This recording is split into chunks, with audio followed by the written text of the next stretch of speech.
Hola, buenas tardes. ¿Me están oyendo? Sí, doctor. Perfecto, entonces empecemos. Vamos a empezar hoy día con un tema que es bien común, que es la litiasis urinaria. Y la historia de la litiasis es tan vieja como la humanidad. Este antropólogo británico Elliot Smith escribió en 1901 dentro de una tumba prehistórica una momia con un cálculo, y esta momia tenía una antigüedad de 7,000 años. Y la composición era de oxalato de calcio. Entonces podemos ver que la litiasis acompaña a la humanidad desde siempre. El otro tema es que cuando uno lee el juramento hipocrático dice no practicar incisiones ni siquiera en caso de cálculos. Entonces esto, ¿cuándo se escribió el juramento hipocrático? 377 antes de Cristo. Entonces la litiasis ha sido siempre algo que ha acompañado a la humanidad. Cuando uno mira, nosotros no tenemos un registro epidemiológico de los casos de litiasis, pero en Estados Unidos se presenta la incidencia en 16 a 24 por 10,000 cada 10,000 personas, y la prevalencia es 7% en los hombres y 3% en las mujeres. De estos, estos representan 7 a 10 de cada 1,000 hospitalizaciones, y los hombres definitivamente tienen 3 o 4 veces más riesgo que las mujeres. Y la edad más frecuente de presentación es entre los 20 y los 40 años. Una cosa que es importante saber es que cuando un paciente ha tenido litiasis, la posibilidad de que ésta recurra es alta. En la mujer, en los próximos 5 años, 20%, y en los próximos 10 años sube a 40%, y en los hombres, en los próximos 5 años, 40%, y sube a un 60% a los 10 años. Cuando miramos y vemos cuáles son los factores de riesgo, podemos ver que, como les mencioné en la diapositiva anterior, si ya tienes antecedente de litiasis, tu riesgo de que formes piedra es más alto. Si tienes antecedente familiar de padres o hermanos con litiasis, tu riesgo también es más alto. Tiene que ver mucho con la ingesta de líquidos. En la medida que las personas consumen menos líquidos, hay más riesgos, las hipercalciurias, hoy las hiperoxalurias, que se ve ahora mucho, hay mucha cirugía de bypass gástrico, entonces hoy día todas estas cirugías bariátricas que se están haciendo para disminuir de peso ha elevado enormemente la incidencia de litiasis. Las infecciones urinarias son otro factor de riesgo, y la presencia de sondas o catéteres. Entonces, estos son factores intrínsecos relacionados a la persona, pero también hay factores extrínsecos relacionados al lugar donde vive o el tipo de trabajo que realiza. Entonces, es diferente vivir en Oruro que vivir en el Beni o en Santa Cruz, ¿no? La diferencia de calor hace que uno sude más en el oriente boliviano, se deshidrata más, se concentra más la orina, más riesgo de litiasis. Obviamente los climas calientes tienen más riesgo de producir litiasis. Depende del tipo de trabajo, ¿no? Si tú trabajas en una panadería, en un ambiente de muchísimo calor, probablemente vas a sudar, te vas a deshidratar, más riesgo. Diferente trabajar en un lugar como un lugar donde se fabrica hielo, por dar un ejemplo, ¿no? La dieta, en nuestro medio la dieta es bastante rica en purinas, por lo tanto hay unos tipos de cálculos que son de ácido úrico, y estos cálculos de ácido úrico también pueden producir formación de cálculos de calcio. Entonces, en general, las dietas ricas en purinas son un factor de riesgo para producir litiasis. Y dependen los deportes, ¿no? Sobre todo estos deportes como las maratones, donde se corre largas distancias, se deshidrata mucho la gente, se repone poco líquido durante el proceso, durante la actividad deportiva. Entonces esos pacientes tienen más riesgos. Ahora, ¿por qué se forman los cálculos? En el fondo hay varias teorías que en el fondo se entremezclan, ¿no? La primera es la sobresaturación de la orina. Sobresaturación es normalmente con la orina se eliminan sales, Y a veces estas sales pueden estar concentradas por dos razones, o porque se están excretando mucho, o porque la paciente o el paciente toman poco líquido, y estas orinas se pueden terminar concentrando. Entonces es importante entender que estos pacientes pueden tener mayor concentración de orina y esto sobresaturar su orina, ¿no? Una vez que se sobresatura la orina, esta orina sobresaturada puede terminar formando cristales. Aquí hay diferentes tipos de cálculos, diferentes tipos de cristales. Y estos cristales se pueden unir alrededor de un núcleo que en general la mayoría de las veces tiene naturaleza proteica, ¿no? Entonces estos núcleos condicionan la formación de cálculo y eventualmente hay sustancias que también protegen a las personas para no formar estos cristales. Entonces el más común es el citrato, pero la urea, la alanina, el pirofosfato y el magnesio también son factores que inhiben la cristalización de diferentes tipos de cristales, ¿no? Entonces, cuando uno ve qué es lo que sucede, en general se concentran estas sustancias, esto produce la formación de estos cristales y estos cristales se pueden unirse alrededor de un núcleo que, como les decía, tiene naturaleza proteica y esto produce una liberación del cálculo y en general se producen a nivel de los cálices. Y en los cálices renales en general se forman estos cálculos y estos cálculos terminan eliminándose hacia la vía urinaria. Entonces, esto es lo que vemos.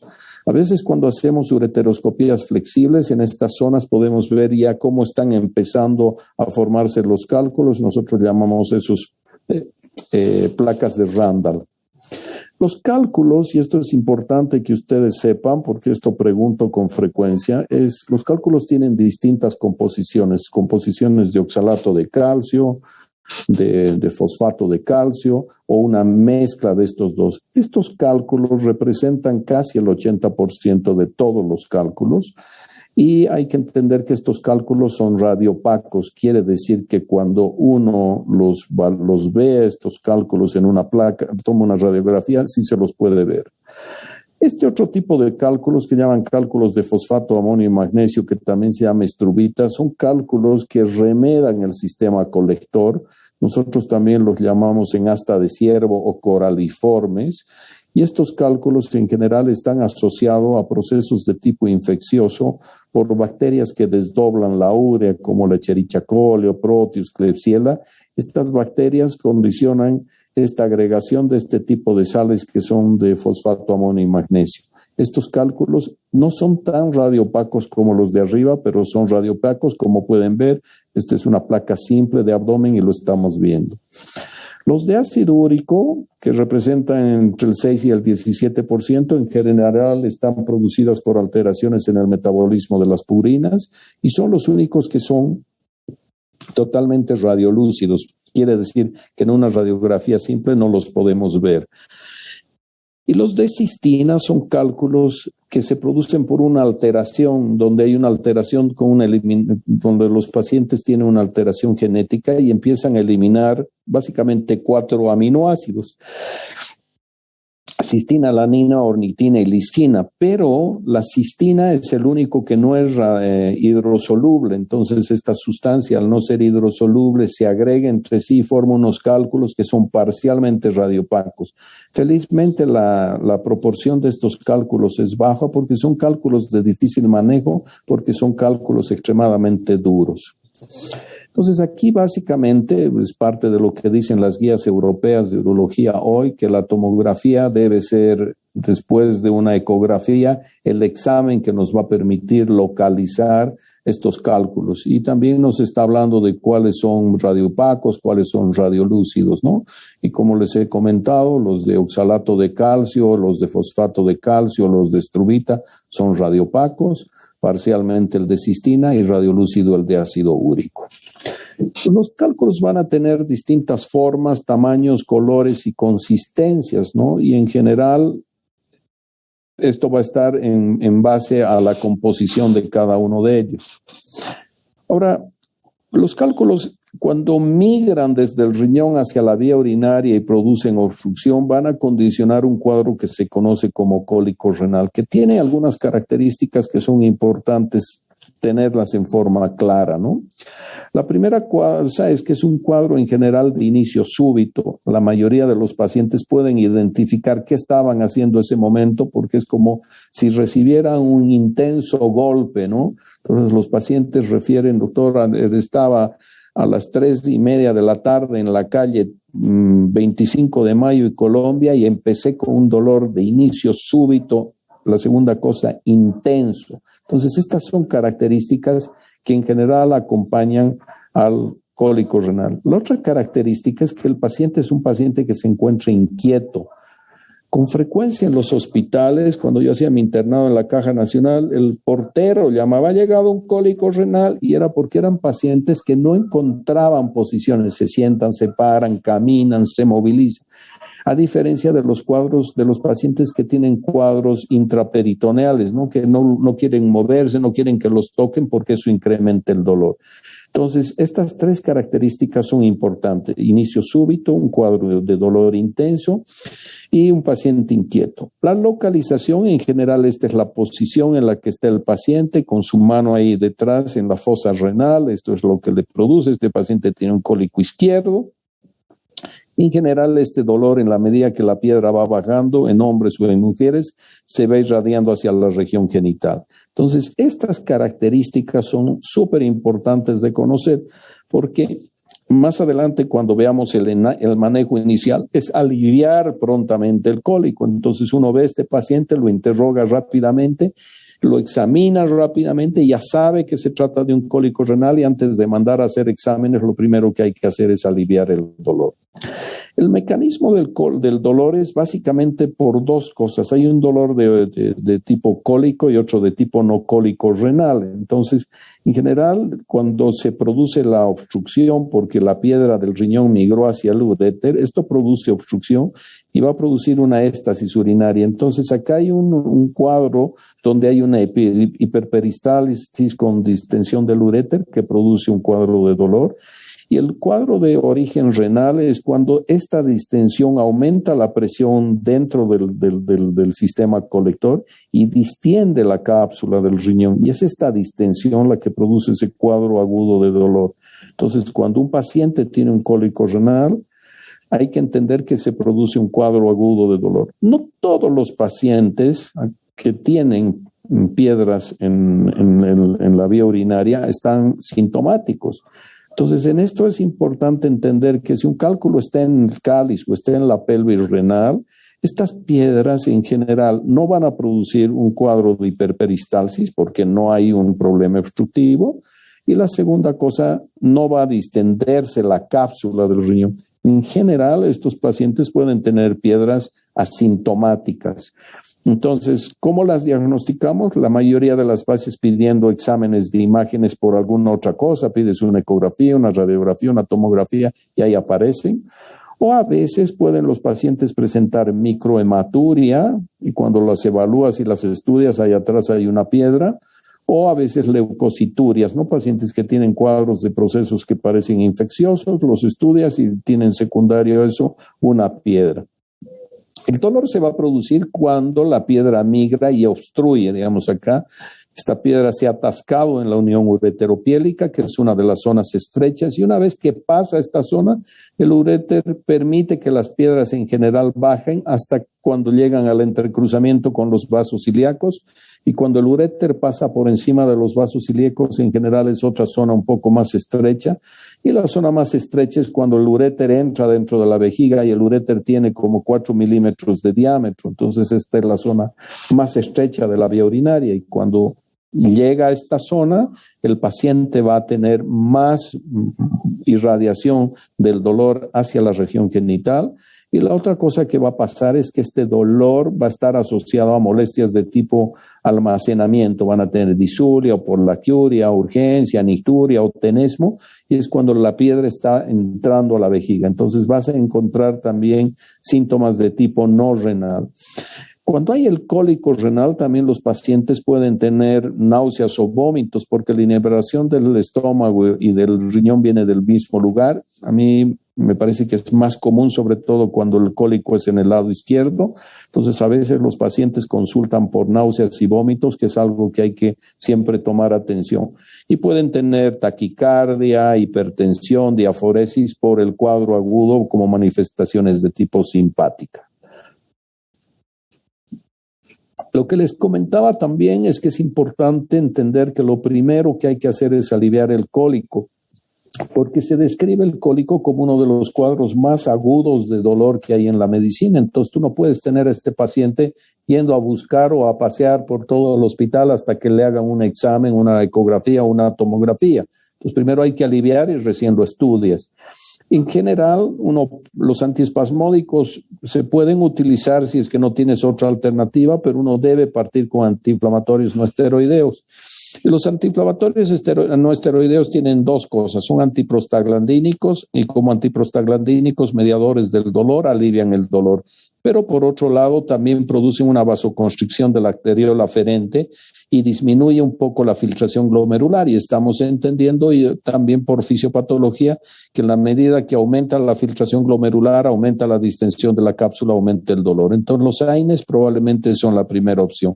A veces a pesar de eso no cede, se pueden dejar opioides y a veces tú dejas analgesia asociando opioides y antiinflamatorios no esteroideos y los pacientes tienen mucho dolor. Entonces, en ese caso, habrá que de alguna manera drenar esta vía urinaria. Posteriormente, una vez que el paciente ha aliviado, tendrás que estudiar. Y a mí me parece que de rutina tú tienes que pedir un examen de orina. En general, ¿qué es lo que ves? Microhematuria es lo que vas a ver. Y hay que descartar que detrás de esa piedra no hay un proceso de tipo infeccioso que también se puede ver.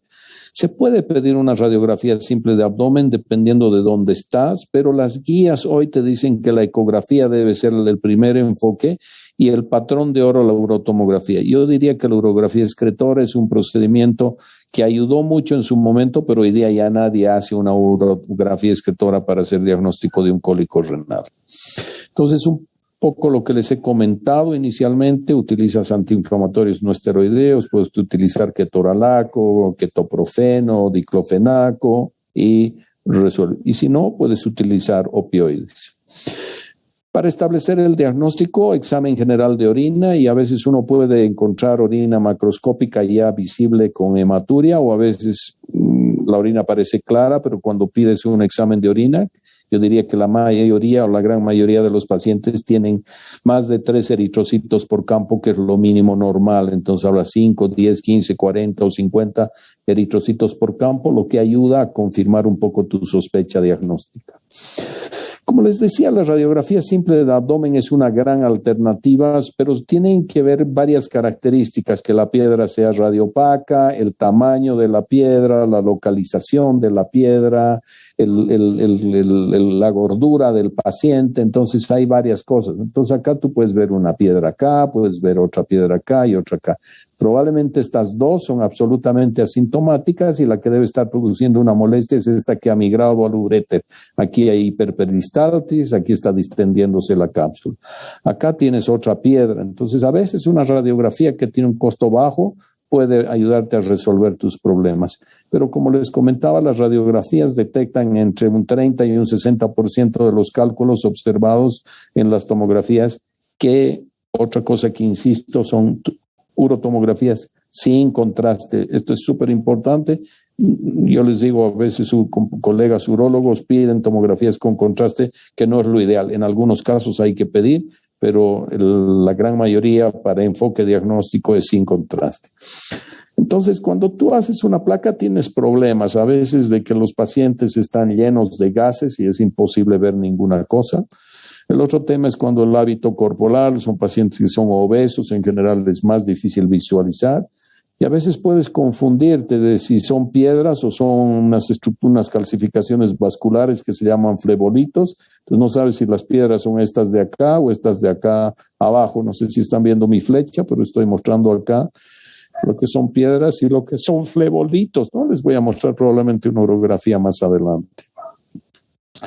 Entonces acá es la misma placa que les estaba mostrando hace un momento. Entonces esto es una orografía escritora y tú en la placa simple veías esto y veías esto. Entonces la pregunta es, ¿dónde están las piedras? Entonces las piedras están en el círculo azul o en el círculo rojo.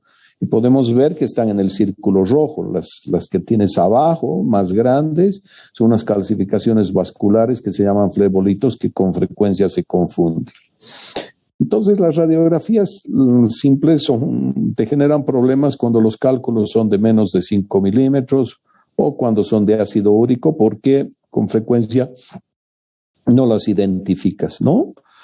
Pero la radiografía sigue siendo una alternativa de un enfoque rápido inicial, ¿no? Aquí están pudiendo ver varios cálculos en los cáliz, otro en la pelvis, otro en la pelvis, y acá otro en la vejiga. Probablemente es un cálculo, son infecciosos de fosfato, amonio y magnesio. Probablemente estos son cálculos, como les decía, de struvita, aquí otro piélico. Entonces la radiografía es una alternativa. Acá esta es una radiografía simple de abdomen y acá estamos viendo un cálculo coraliforme, que cada vez estamos viendo más y estamos operando muchos de estos cálculos hoy. Y después también cálculos en el otro riñón. Pero como les decía, una de las cosas que más ayuda en el diagnóstico inicial es la ecografía. Y como vamos a ver más adelante, lo que te permite identificar la ecografía es que haya una dilatación del sistema colector. Entonces, esta es la parte de la corteza del riñón, que esto es normal, y esta es la parte del seno renal, este es el riñón derecho normal. Y acá estás viendo en la parte del seno renal esta coloración negra que desde el punto de vista ecográfico, yo ya les hablé en la clase que di de radiología, se llama hipoecogénico, lo que está blanco es hiperecogénico. Y normalmente el seno es medio hiperecogénico. Acá se distiende el seno por líquido, por la obstrucción que hay abajo, ¿eh? Y eso condiciona una hidroureteronefrosis. Acá estamos viendo el uréter, esta es la vejiga. Y acá estamos viendo la piedra con un reforzamiento posterior. Entonces, la ecografía te da una pauta. No es un gran método para ver los cálculos en el uréter, sobre todo cuando están en el uréter superior y medio. Cuando ya están en el inferior y ya llegando a la vejiga, se los puede ver, porque se hace la ecografía con la vejiga llena y eso facilita la visualización de los cálculos. Entonces ahí están viendo las dos cosas. La tomografía definitivamente, acá estás viendo una tomografía con harto gas, difícil de ver. La tomografía te permite identificar de forma clara que hay una hidronefrosis, te permite ver que está distendido, dilatado el uréter, no distendido, dilatado. Y acá en el uréter distal esta imagen radiopaca sospechosa de un cálculo, entonces ahí se establece que tiene un cálculo en el uréter distal. Y te permite ver si hay otros problemas, ¿no? Aquí te está permitiendo ver que está dilatado la pelvis renal, te permite ver que en el otro riñón hay otro cálculo, acá otro cálculo, el uréter distendido y ya en el uréter distal otro cálculo que es la causa del problema. Otra ventaja que tiene la tomografía es que te permite reconstruir. Y la otra cosa que te permite ver es ver la densidad del cálculo y un poco en función a la densidad, si son cálculos de menos de 400, 500, tú puedes asumir que son de ácido úrico, entonces la densidad es otra cosa que se puede ver. Entonces hoy día las tomografías tienen muchísima resolución y uno puede ir mirando qué es lo que está pasando con estos pacientes, ¿no? Entonces uno puede mirar los cálculos y verlos con absoluta claridad, como lo que les estoy mostrando acá. Ahí tiene un pequeño cálculo y acá vamos a ver un cálculo muy grande dentro de la vía urinaria, ¿no? Entonces acá estamos viendo este cálculo grande y podemos terminar de ver toda la urografía. Y si hacemos un corte coronal, una reconstrucción coronal, podemos ver exactamente lo mismo y podemos ver la piedra esta. Perdón, voy a volver. Entonces ahí está la piedra y tú puedes identificar que en el cáliz tiene otra pequeña, en el cáliz medio otra y esta otra dentro de la pelvis renal. Entonces hoy día las tomografías te permiten definitivamente mirar con gran precisión qué es lo que está pasando con las piedras. Entonces, aquí es una diapositiva que permite mirar probablemente las tres cosas que más se hacen. Vamos a hablar sobre todo de las tres primeras: la ecografía, la tomografía y la radiografía. La resonancia no sirve para litiasis y la urografía excretora está ya prácticamente desechada. Entonces, la radiografía no necesita radiación y detecta la hidronefrosis, como les he mostrado, de forma muy fácil. Tiene una sensibilidad moderada, solo detecta 24 a 57% de los cálculos que se detectan en las tomografías. Sus mediciones son inexactas y no es diagnóstico, sobre todo en pacientes que tienen hábito corporal grande, ¿no? Las personas obesas. La tomografía tiene máxima precisión de diagnóstico, detecta la hidronefrosis en forma muy confiable, como han visto, permite mediciones precisas del tamaño, la forma, incluso con las reconstrucciones de la localización, y podemos ver la densidad de los cálculos y te permite planificar el tratamiento. La dosis de radiación no es muy alta, es una desventaja, y en raras ocasiones se necesita contraste endovenoso. La radiografía, mediciones precisas de los cálculos, en localización uritiral, su sensibilidad es baja moderada, detecta entre el 29 y el 59% de los cálculos observados en la tomografía. No detecta hidronefrosis y la radiación ionizante es algo que hay que entender que se va sumando, ¿no? Entonces uno debe ir mirando. Pocas patologías tienen tanto diagnóstico diferencial como el cólico renal. Hay que ver problemas obstructivos en el uréter, hidronefrosis, listitis bacteriana o pielonefritis, hacer diagnóstico diferencial con patología intestinal como los cólicos biliares, problemas intestinales o pancreáticos. En la gente mayor con cuadros de dolor de inicio súbito no hay que descartar que no se trate de un aneurisma de la aorta. Problemas genitales en hombres y mujeres como embarazos ectópicos, quistes de ovario, torsiones de quistes o torsiones testiculares, orquitis, epididimitis también producen esto, o problemas de tipo radicular. Entonces, ¿cuándo debemos hospitalizar a los pacientes? Llegan con el cuadro agudo, les damos la analgesia que hemos referido, y si el dolor persiste, es mejor que estos pacientes se queden. Si el paciente está con fiebre o sus exámenes de sangre y orina son compatibles con infección, es mejor hospitalizarlos. Hay que entender que los pacientes con litiasis, con cólico renal, tiene una leve leucocitosis, ¿no? Pero si tú estás viendo asociado esto fiebre, leucocituria estos pacientes hay que hospitalizarlos. Si el paciente está en anuria, que vale decir que no está orinando, orina en 24 horas menos de 300 ml, eso se considera anuria. Estos pacientes los tienes que hospitalizar y tienes que definir, ¿es porque tiene litiasis bilateral? Es una opción, o tiene antecedentes de que nació con un solo riñón, o le quitaron un riñón, o tiene un riñón que no está funcionando, ¿no? Entonces, esto hay que ver. Si el paciente tiene ya de base una insuficiencia renal, no puedes permitir que se deteriore, y obviamente los monorrenos. No puedes tener niños con dolores tan intensos en la casa, se hospitaliza, lo mismo que ancianas, y las embarazadas, porque esto puede condicionar partos prematuros o abortos. Y si tiene patología asociada, sobre todo pacientes diabéticos, siempre mírenlos a ellos, o pacientes inmunodeprimidos, cardiópatas coronarios, esos pacientes es mejor hospitalizarlos. Ahora, las piedras, en la medida de que son más pequeñas, tienen más posibilidades de salir, y cuando son más grandes, menos posibilidades. Esta es una tabla, les voy a mostrar otra posterior, pero los cálculos de menos de 2 milímetros en promedio salen en 8 días y tienen un 97% de posibilidades de salir solo y 3% de necesitar algún procedimiento. Cuando están entre 4 y 6, pueden demorar hasta 3 semanas, y la mitad necesitan algún tipo de procedimiento. Y cuando son de más de 6 milímetros, en general, la gran mayoría necesita. Pero acá hay este otro gráfico que nos está diciendo que las de menos de 5, un 68% salen, y entre 5 y 10, un 47%, y más de 10 las posibilidades son muy pobres. Entonces es importante entender qué es lo que está pasando con los pacientes, de qué tamaño son sus piedras, para ver qué es lo que decidimos. Cuando el paciente, digamos, aliviado su dolor, tiene una piedra de 4 o 5 milímetros en el uréter distal, a estos pacientes hay que manejarlos de forma ambulatoria, uno los manda a la casa, se les recomienda que tengan mucha actividad, en la medida que tienen más actividad tienen más posibilidades de eliminar sus piedras, se los manda que estén en un régimen blando porque como hemos comentado tienen asociado esto náuseas y vómitos. Los pacientes deben tomar muchísimo líquido mientras estén sin dolor, cuando aparece el dolor decir que disminuyan, que tomen su analgésico, antiinflamatorio no esteroideo, y eventualmente si pasa el dolor volver a tomar líquido. Hay que siempre recomendarles que vayan colando la orina.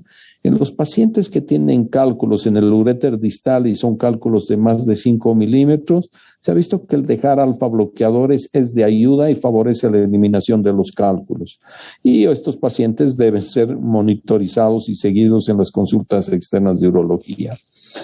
Entonces, un poco, ¿cuál es el manejo, no? Si tú tienes un cólico renal, lo evalúas al paciente y si es una piedra que es radiopaca, tú tienes un manejo. Si es no radiopaca, asumas que probablemente sea un cálculo de ácido úrico y le insistes con líquidos, alcalinizas la orina con citrato. Lo ideal es llevar el pH de la orina entre 6, 5 y 7. Estas piedras tienen posibilidades de disolverse, son las únicas que se pueden disolver. Entonces, si es radiopaco y son cálculos de menos de 5 milímetros, una es la conducta. Si son de más de 5 milímetros, es otra la conducta. Entonces, si es menos de 5, hay que hacer todas las cosas que hemos comentado de actividad, líquido, antiinflamatorios no esteroideos, alfa bloqueadores y ver qué es lo que pasa. Si son de más de 5 milímetros, es mejor que los evalúen los urólogos y ver dónde está el cálculo, de qué tamaño es y qué posibilidades de cosas que hacer. Si son cálculos estos coraliformes, en general se puede hacer cirugía percutánea y asociarle para los fragmentos residuales litotripsia extracorpórea. Si están en los cálices, se pueden hacer litotripsia extracorpórea y hoy día estamos haciendo mucha ureteroscopía flexible. Y si está en el uréter distal, se pueden hacer ureteroscopías rígidas o flexibles, sobre todo la rígida o semirrígida, y también se puede hacer litotripsia extracorpórea. Entonces, la cirugía abierta como concepto es una cosa que hoy día hacemos ya, diría que muy excepcionalmente, ¿no? Yo diría que hace muchos años no abrimos un paciente, pero hay alguna indicación. Y sobre todo si hacemos, hay un grupo de pacientes a los que estamos operando, muchas de estas pacientes haciendo cirugías por laparoscopía, ¿no? Es una opción menos agresiva para los pacientes. Entonces, las cirugías abiertas en general no son lo que más se está haciendo. En general, acá se está abordando la pelvis renal. Esto que van a ver ahorita es algo que se ve en los diagramas, ¿no? Pero sacar un coraliforme por la pelvis renal como lo sacan en este esquema, esto es una cosa que tendrías que destrozar todo el sistema colector por dentro, ¿no? Pero en el fondo les quería mostrar básicamente para que vean que este es un cálculo coraliforme. Hoy esto estamos haciendo casi todos los pacientes por cirugía percutánea. A veces los pacientes ya llegan en anuria y lo que tú tienes que hacer es hacer el diagnóstico rápido y de tomografía definitivamente y resolver. Probablemente un cálculo así como este paciente, nosotros haríamos una ureteroscopía y trataríamos de resolver y dejas un doble J, ¿no? A veces los pacientes tienen cuadros complicados, sépticos, están obstruidos, tienen una piedra y a veces tenemos que colocar unas sondas de nefrostomía percutánea para aliviar el cuadro porque no pudimos resolver por abajo o eventualmente porque hay un proceso séptico complejo que hay que drenar esta vía urinaria. La litotripsia extracorpórea es una máquina. Esta máquina en general tiene unas bujías, estas bujías generan unas ondas de choque y estas ondas de choque salen de estas bujías y convergen en una estructura cóncava, que es esto que está acá. Entonces, esta estructura cóncava hace que las chispas de esta bujía choquen en esto y converjan en un lugar que nosotros llamamos punto focal. Y aquí estás viendo la piedra y este es el resultado de lo que hace la litotripsia extracorpórea. La máquina que tenemos en la clínica donde yo trabajo es básicamente igual a esta. Nosotros somos los únicos en Cochabamba que tenemos esta máquina. Y es un procedimiento bastante simple y eficiente, ¿no? Básicamente se mandan estas ondas de choque. Estas ondas de choque llegan y convergen en el cálculo y lo van debilitando hasta que van formándose fragmentos de cálculo que posteriormente estos fragmentos van a ser eliminados con la orina. Aquí estás viendo un paciente que se ha sometido a una litotripsia extracorpórea. Al principio, cuando se empezó a hacer litotripsia, había muchísimo entusiasmo, hacíamos a todos. Y aquí estás viendo que hay mucho fragmento arriba roto, otros un poco más grandes que no van a salir con la y acá en la parte distal del uréter se forma una cosa que se llama calle litiásica, se tapona de arenilla el uréter distal, igual que hay que hacer una ureteroscopía. Hoy día los cálculos en general, las litotripsias extracorpóreas se hacen para cálculos de menos de 2 centímetros. Esta es la indicación principal. Y en general cálculos que no sean demasiado duros, que tengan menos de 1000 unidades Fonsil, es lo ideal. Cuando los cálculos tienen menos de 1000 unidades, en general los cálculos tienen como alrededor de un 80% de posibilidades de salir. Cuando tienen más de 1000, esto baja como a 56%. Y cuando tienen cálculos de menos de 500 unidades, esos cálculos se fragmentan prácticamente en el 100%. Otro procedimiento, que es de lo que les estaba hablando, es hacer estos procedimientos que llaman nefrolitotomías percutáneas, ¿no? Estos procedimientos son hacer una punción directamente en el riñón hasta el cáliz, se introduce una guía, se dilata el sistema y se meten estos amplats o camisas y a través de eso el nefroscopio. Y lo que hacemos es ir rompiendo las piedras. Nosotros tenemos este mismo sistema, que es un sistema balístico que rompe las piedras. Y aquí un poco un esquema o una representación de lo que involucra esto. Entonces uno bajo guía fluoroscópica o ecográfica hace una punción. Se puede hacer esto en posición supina o prona. El mundo aprendió a hacerla en posición prona. Nosotros hace unos años en Brasil hicimos un curso en Florianápolis con un doctor Melcher y él nos enseñó a hacer en posición supina completa y desde entonces no hemos vuelto a hacer o hacemos muy poco en posición prona, ¿no? Pero básicamente se hace una punción una vez que se entra a través del infundíbulo del cáliz. Lo ideal es, o sea, que entre la guía, dilatar el trayecto y una vez que hemos dilatado y localizar la piedra. Nosotros utilizamos sistemas neumáticos más que láser, no es porque no tengamos láser, sino que el láser genera arenilla y después a partir de esa arenilla que se queda puede formar nueva piedra. Nosotros vamos rompiendo en fragmentos más grandes y extrayendo las piedras. Si me preguntan qué es lo que más hacemos hoy, ureteroscopías semirrígidas es el procedimiento que más se hace, les voy a mostrar un par de videos. O también hoy estamos haciendo bastante ureteroscopía flexible y sacando cálculos desde las diferentes partes de los cálices, ¿no? Entonces, este es un ureteroscopio, así es el equipo. Entonces, básicamente lo que uno hace es introduce el equipo dentro de la vejiga a través de la uretra. Una vez que está ahí, uno se mete dentro del orificio ureteral hasta el uréter y empieza a ascender hasta encontrarse con la piedra. Una vez que has localizado la piedra, la puedes atrapar con una canasta, les voy a mostrar un ejemplo, y empiezas a romper. Hoy día nosotros tenemos un láser de Olmio. Estos láser de Olmio son tremendamente eficientes para romper las piedras.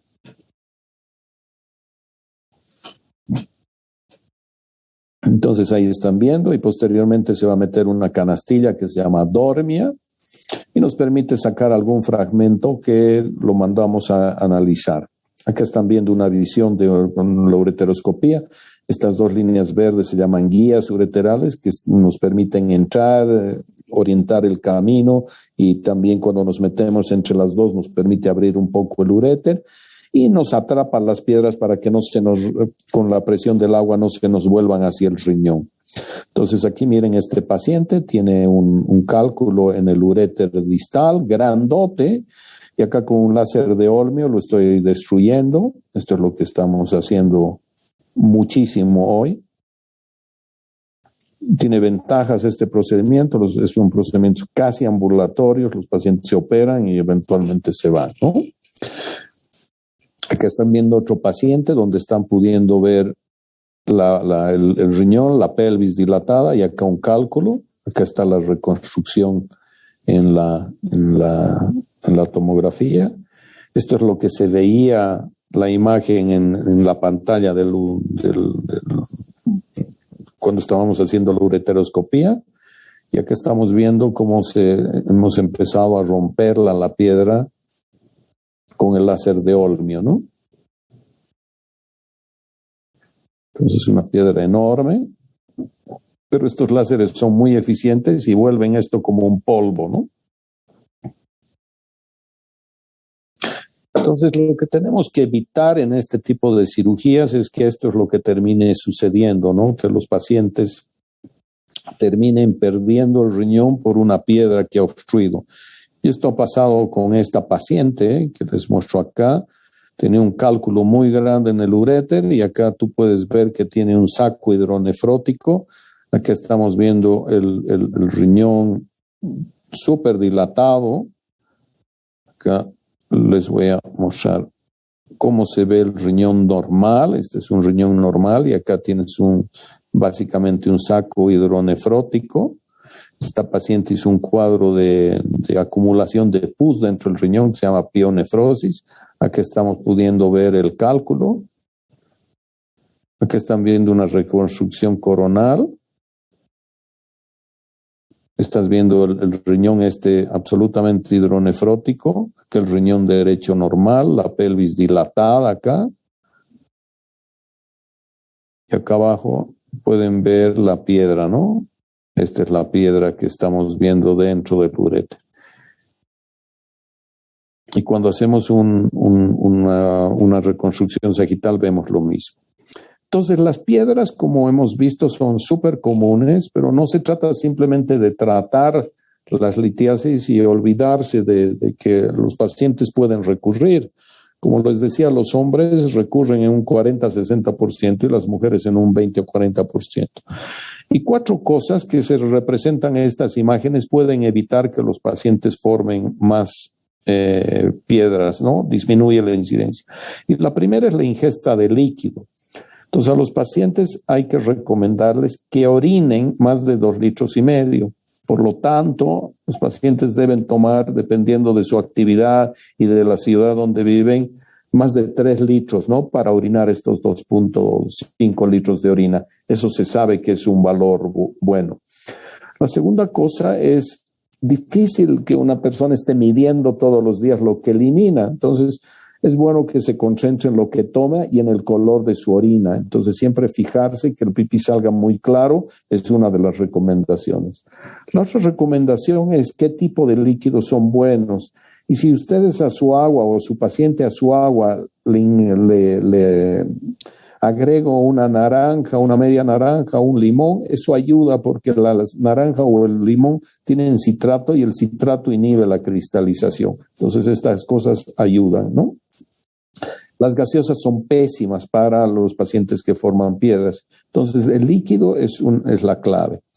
La segunda cosa es decirles a los pacientes que esto que nos encanta hacer, que es ir a las parrilladas y comer esta cantidad de carne, es un exceso de carga de purinas que va a producir ácido úrico. Y el ácido úrico produce cálculos de ácido úrico, pero algo que no hemos entrado, pero la hiperuricosuria también es una causa de cálculos de oxalato de calcio. El núcleo es ácido úrico y alrededor de estos núcleos de ácido úrico se depositan sales de calcio. Eso se llama epitaxis. No epistaxis, que es la salida de sangre de la nariz, se llama epitaxis, y esa es la nucleación heterogénea. Entonces hay que disminuir la ingesta de purinas, hay que disminuir la sal de la dieta, y en relación al calcio, una de las cosas que se ve casi como leyenda popular es que formas piedras y todas las tías vienen a decirte que no tomes más leche ni derivados de la leche, entonces no queso, no yogurt o no huevos, y los pacientes en general tienen más producción de calcio. Entonces, la recomendación en relación al consumo de calcio es que los pacientes consuman moderadas cantidades de calcio. Vale decir, pueden tomar todos los días un poco de leche o un poco de queso, un poco de yogur, pero no pueden tomar una bolsa de leche, una bolsa de yogur. Huevos, pueden tomar comer 1 o 2 huevos a la semana. No se pueden estar haciendo revueltos con 4 o 5 huevos, ¿no? Entonces, estas recomendaciones ayudan a que estos pacientes que ya han formado piedras no sigan formando piedras, y son recomendaciones que hay que darles a los pacientes. Esto es lo que tenía que comentarles. No sé si tienen ustedes alguna pregunta.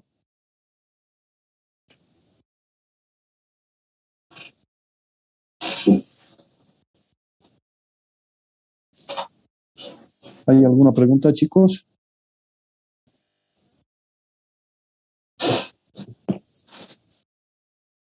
Creo que no, doctor, todo bien. ¿Me están oyendo? Sí, doctor, se le escucha. Perdón, creo que estoy sin volumen. Perdón. ¿Me están oyendo? Yo no los oía. ¿Hay alguna pregunta?